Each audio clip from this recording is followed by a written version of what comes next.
Hello everyone, I am Dr. Madhulata Shukla, and today we will be discussing about the chapter conductance, and it is for the BSc Part 2 Physical Chemistry Paper 3A and Group C and Unit 2.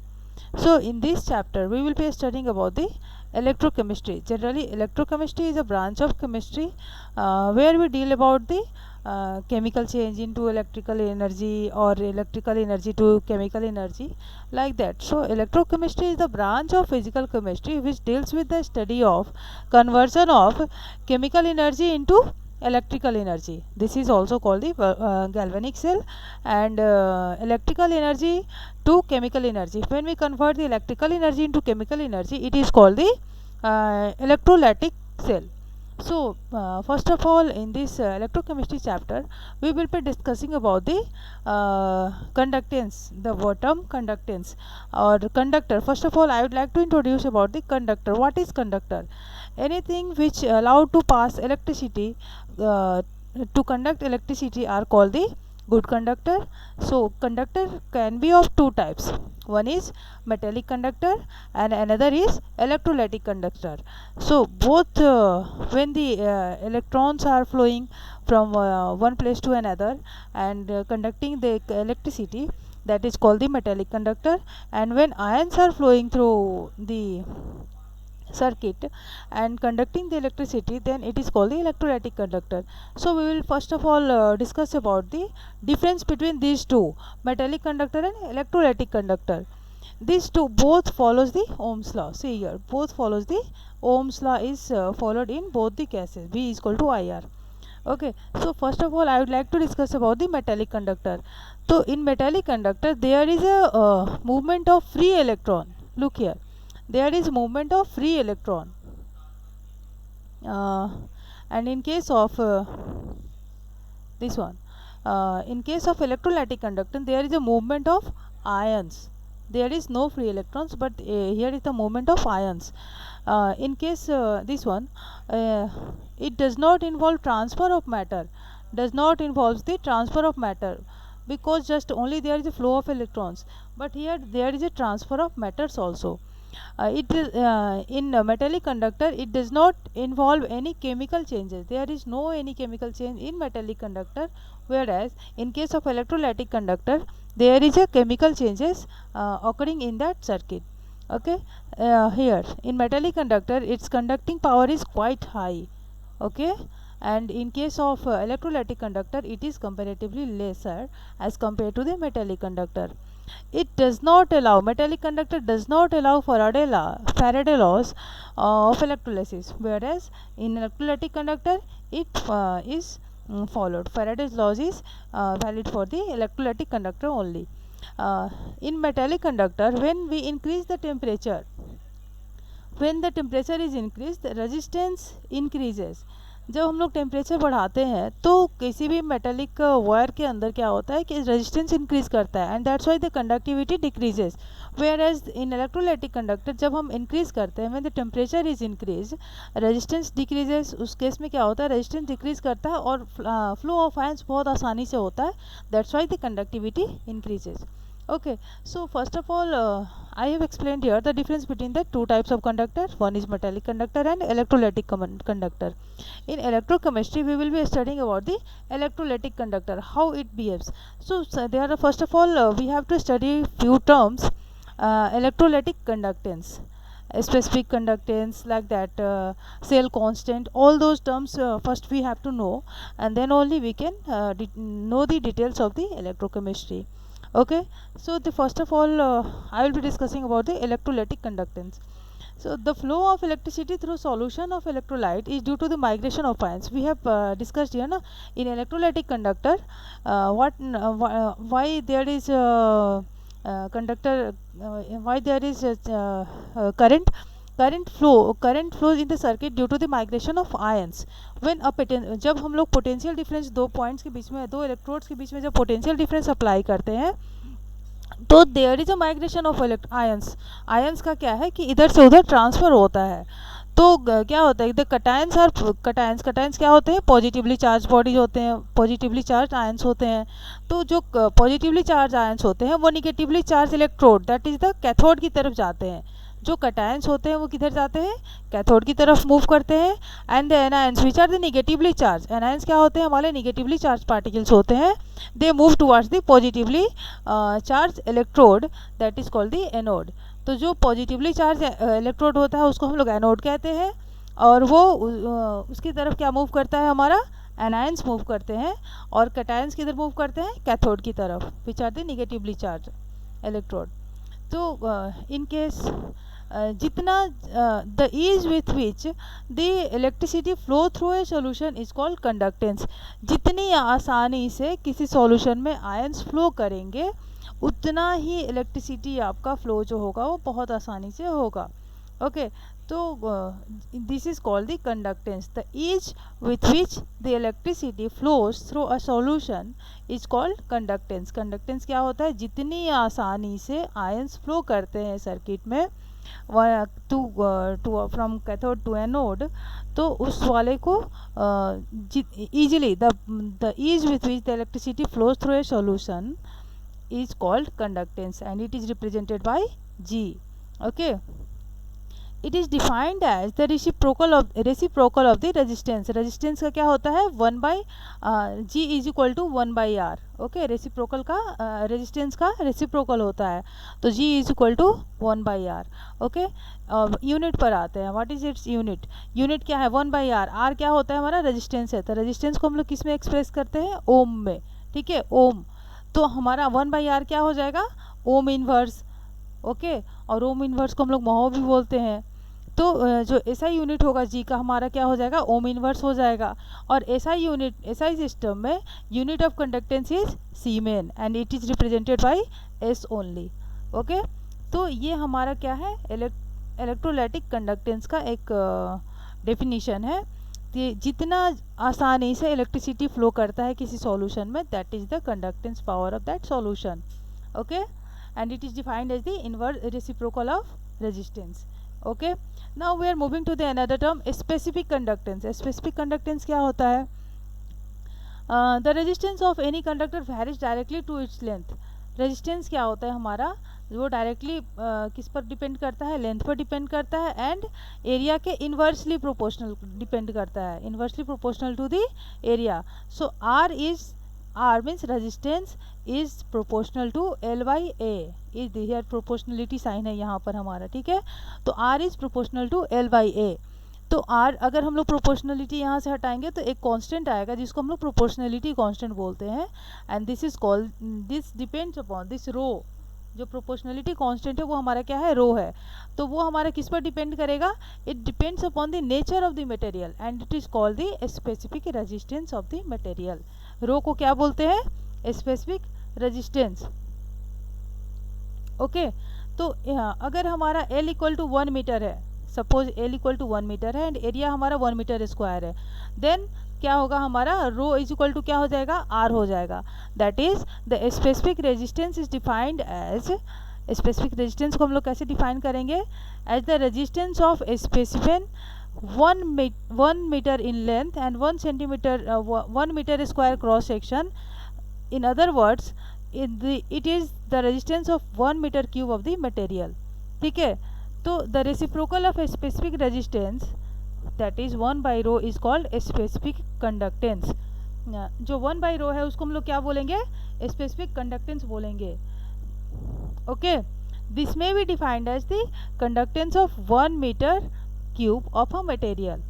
और इसको हम लोग specific conductance को किससे define करते हैं, kappa से भी रिप्रेजेंट करते हैं। इट इज कॉल्ड कप्पा, के लिख करके जो इटैलिक वर्ड में आता है के जैसा ऐसे, this is called the kappa. Kappa is equal to 1 by rho, और 1 बाई रो क्या होगा हमारा, यहाँ से 1 बाई रो क्या हो जाएगा, L by A into 1 by R. ठीक है, एल बाई ए क्या है हमारा, और एल बाई ए यहाँ पर रह जाएगा, और इंटू 1 बाई आर क्या है हमारा, हमने यहाँ डिफाइन किया ना कंडक्टेंस जी। कंडक्टेंस हमारा जो जी है is equal to 1 by R है, तो 1 बाई रो क्या हो जाएगा, L by A into conductance. Okay, next और इसका हमारा एसआई यूनिट, यहाँ से एसआई यूनिट जो है हमारा क्या होगा स्पेसिफिक कंडक्टेंस का, siemens per metre. Here you can see here kappa is equal to S into metre by metre square, तो मीटर से मीटर एक कैंसिल हो जाएगा और एस -1 मतलब सीमेन पर मीटर हो जाएगा। ठीक है, now we are moving to the equivalent conductance. Equivalent conductance क्या होता है?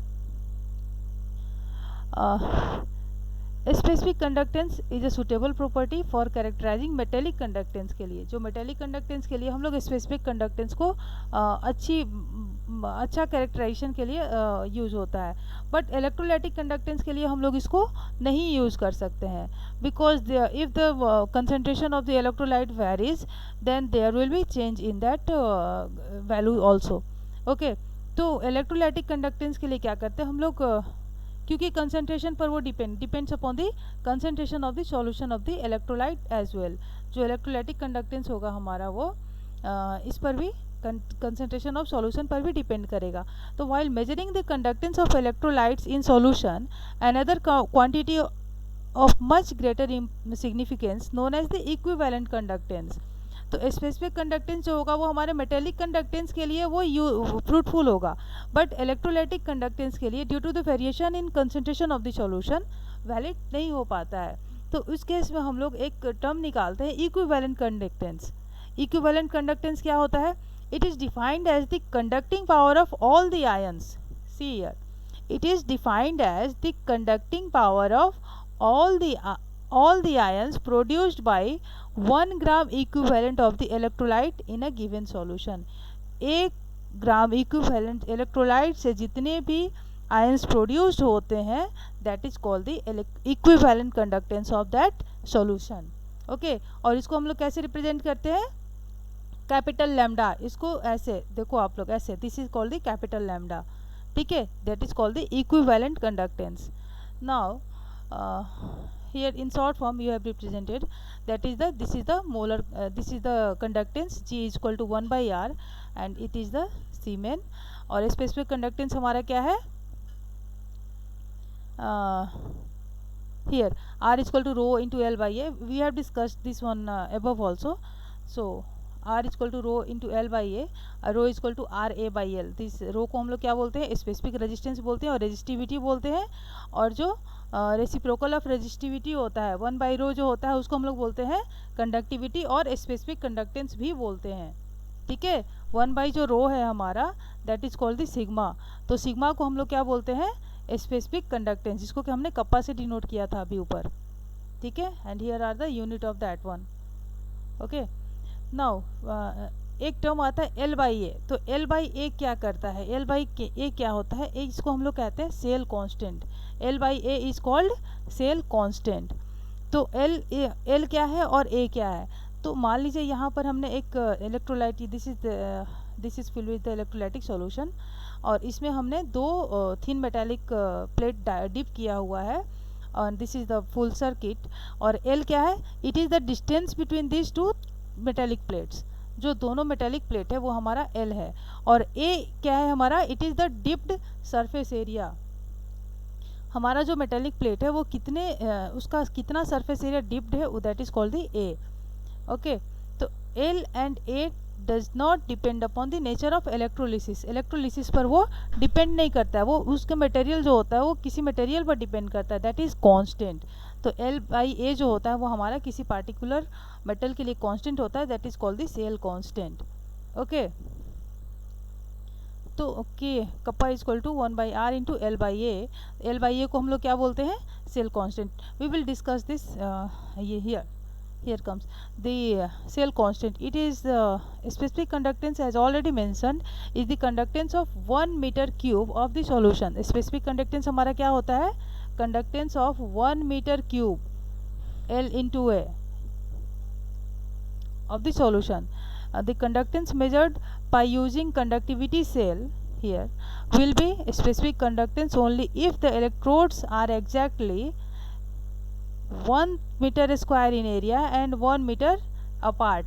एक उनका जो एरिया है, इलेक्ट्रोड्स का जो एरिया है, जो थिन मेटेलिक प्लेट्स हमने बनाया, इलेक्ट्रोड्स जो है उनका अगर एरिया 1 मीटर स्क्वायर है और 1 सेंटीमीटर एक दूसरे से दूर है, तो the conductance will be therefore have to be multiplied by a certain factor in order to get the specific conductance. Specific conductance निकालने के लिए हम लोगों को उससे एक फैक्टर होता है जिससे कि हम लोग मल्टीप्लाई करना होगा, then only will be getting the conductance of specific conductance of that electrode. तो that is called the cell constant. K is kappa is equal to L by A into conductance. L by A क्या हमारा है, इसी को हम लोग L by A को कहते हैं सेल कांस्टेंट। इस कांस्टेंट से मल्टीप्लाई करते हैं तो जा करके स्पेसिफिक कंडक्टिविटी जो हमारी होती है that is will be equal to the conductance. If L by A की वैल्यू हमारी 1 होती है, एल अगर 1 है और एरिया भी 1 है, तो इस के कप्पा किसके बराबर हो जाएगा, कंडक्टेंस के बराबर हो जाएगा। Hence the conductance measured in a cell has to be multiplied by L by A in order to get the specific conductance. Okay, conductance को हम लोग को एल बाई ए से मल्टीप्लाई करेंगे, then only we will be getting the specific conductance. See here I have shown these are the two electrodes, and the distance between these two is L, and the area dipped of these electrodes are A, small a. So L by A is called the cell constant of that material. Okay, equivalent conductance अभी हमने आपको ऊपर बताया था कि it is the conductance of all the ions produced by 1 gram equivalent of an electrolyte in a given volume of solution, and that is called the equivalent conductance. Okay. Now we are moving to the molar conductance. एक नया term आता है molar conductance. Molar conductance को हम लोग lambda M से और capital lambda M से डिनोट करते हैं। इट कंडक्टेंस ऑफ इसको हम लोग कैसे रिप्रेजेंट करते हैं, it is defined as the conductance of all the ions. It is defined as the conductance of all the ions produced by 1 mole of an electrolyte in a given volume. 1 mole of an electrolyte, see here, 1 mole electrolytes के द्वारा जितने ions produced होते हैं किसी particular volume में, volume of the solution में, that is called the molar conductance. और इसको हम लोग लैम्डा एम से डिनोट करते हैं, lambda capital lambda and M. M represents the molar volume, ठीक है। तो लैम्डा एम से हम लोग क्या डिनोट करते हैं, molar conductance. And this is equal to lambda M equal to K into V, kappa into V. V is the volume of the solution. Okay, तो lambda M is equal to kappa into V, and here are some of the relations between the lambda and kappa. If